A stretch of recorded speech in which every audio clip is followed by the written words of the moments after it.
Java A to ji course. तो इसमें more than 100 videos I think create होने वाली है, जिसमें कुछ के टाइटल्स मैं आपको शो कर सकता हूँ। जैसे कि ये है what is Java, why to learn Java.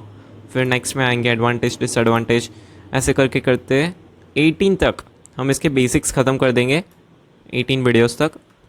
फिर कुछ एक्सरसाइज भी आएगी यहाँ पर बीच में। फिर ऑब्जेक्ट ओरिएंटेड प्रोग्रामिंग स्टार्ट होगा। फिर थर्ड चैप्टर में इनहेरिटेंस और वो सब आगे के मैंने लिखे नहीं अभी तक टाइटल्स, राइट। तो ऐसी कुछ वीडियोस होने वाली है। सो स्टार्ट करते हैं हम। व्हाट इज़ जावा?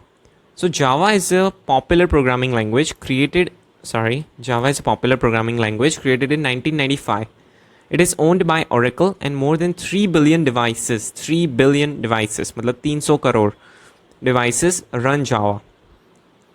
तो Java का यूज़ किस जगह पर हो सकता है? तो सबसे पहला यूज़ है इसका, सबसे vast use actually mobile applications में, स्पेशली एंड्रॉयड डेवलपमेंट में, राइट। iOS में नहीं कर सकते आप जावा का यूज़, ओके।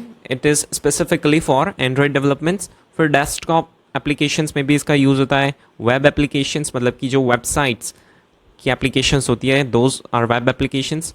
फिर वेब सर्वर्स के लिए, एप्लीकेशन सर्वर्स के लिए, गेम्स के लिए इतना यूज़ नहीं होता है, बट राइट ये प्रेसिडिंग्स के वाइज लिखा है, मतलब सबसे ज़्यादा मोबाइल एप्लीकेशन और ऐसे नीचे जा रहे हैं।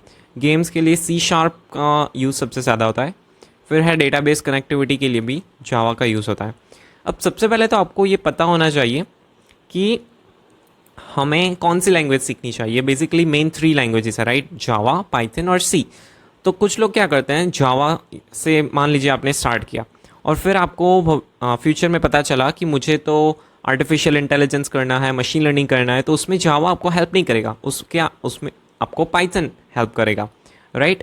तो आपको बिफोर लर्निंग पता होना चाहिए कि इस लैंग्वेज को लर्न करने के बाद मैं क्या क्या कर पाऊँगा, ओके।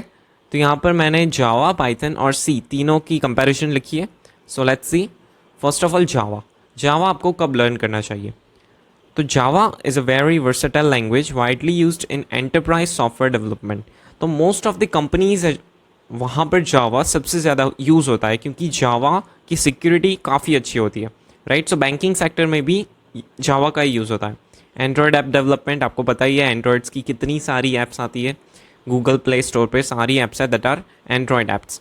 फिर है लार्ज स्केल सिस्टम्स, राइट। तो जावा केपेबल है to develop large scale systems. If you're interested in building Android apps or working on server-side application, learning Java is a good choice.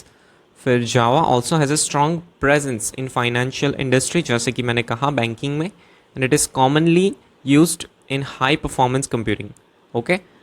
So basically आपको apps बनानी है, फिर large scale systems, ऐसी सारी चीज़ें बनानी है। गेम्स आपको नहीं बनानी है, ना कि आर्टिफिशियल इंटेलिजेंस पे आपको काम करना है, राइट। तब आप जावा का यूज़ कर सकते हैं। ना ही आपको ऑपरेटिंग सिस्टम बनानी है, तब आप जावा का यूज़ कर सकते हैं। फिर नेक्स्ट है कि पाइथन। सो मैं आपको पाइथन और सी का इसलिए दिखा रहा हूँ क्योंकि अगर आपको ये पता ना हो तो आप चेंज कर सकते हैं कि आपको वेदर लर्न करना है जावा या फिर नहीं करना है। तो Python is known for simplicity, readability, making it an excellent choice for beginners. लेकिन जावा भी उतनी डिफ़िकल्ट नहीं है। अगर आपने फर्स्ट एज अ बिगिनर जावा सबसे पहली चूज़ की है तो इट्स ओके, आपको समझ में आ जाएगा। तो Python is simple, that is fact, काफ़ी सिंपल है। It is widely used in web development, right. Django framework है, फिर बहुत सारे फ्रेमवर्क्स है पाइथन के जो हेल्प करते हैं वेब डेवलपमेंट में। फ्लटर है। Then there is data analysis, मतलब कि जैसे कि मैंने कहा मशीन लर्निंग, आर्टिफिशियल इंटेलिजेंस, वो सारी चीज़ें, scientific computing, machine learning, automation, okay. तो इन सारी चीज़ों में पाइथन काफ़ी हेल्प करता है। If you are interested in data science, AI, web development, Python is a popular and versatile choice. तो अगर आपको इनमें इंटरेस्ट है तो आप पाइथन लर्न कर सकते हैं। नेक्स्ट है when to learn C. C is a low level programming language used for system level programming, मतलब कि operating systems, embedded systems and building efficient and performance critical applications, right? Actually Python जो language है वो भी C में ही built हुई है। If you're interested in working closer to hardware, developing operating systems, writing performance critical code, learning C can be valuable. Understanding C also provides a solid foundation for learning other languages that build upon its concepts. तो basically सारी language एकदम root में सी से जुड़ी हुई है कोई ना कोई तरीके से, right. So C, learning C will be helpful, लेकिन सी थोड़ी डिफ़िकल्ट है और आपको अगर अकेले सी से कुछ नहीं कर पाएंगे आप. सी प्लस प्लस जो कि ऑब्जेक्ट ओरिएंटेड वर्जन है सी का. फिर अगर आपको गेम्स बनानी है तो आपको सी शार्प सीखनी पड़ेगी और कोई गेम इंजन चूज़ करना पड़ेगा, right. So these are the differences between learning C, Python and Java. तो आप डिसाइड कर सकते हैं आपको कौन सी लैंग्वेज से स्टार्ट करना है, right. So this was the introduction to Java. Next में हम एडवांटेजेस और डिसएडवांटेज देखेंगे जावा के. Okay, thank you.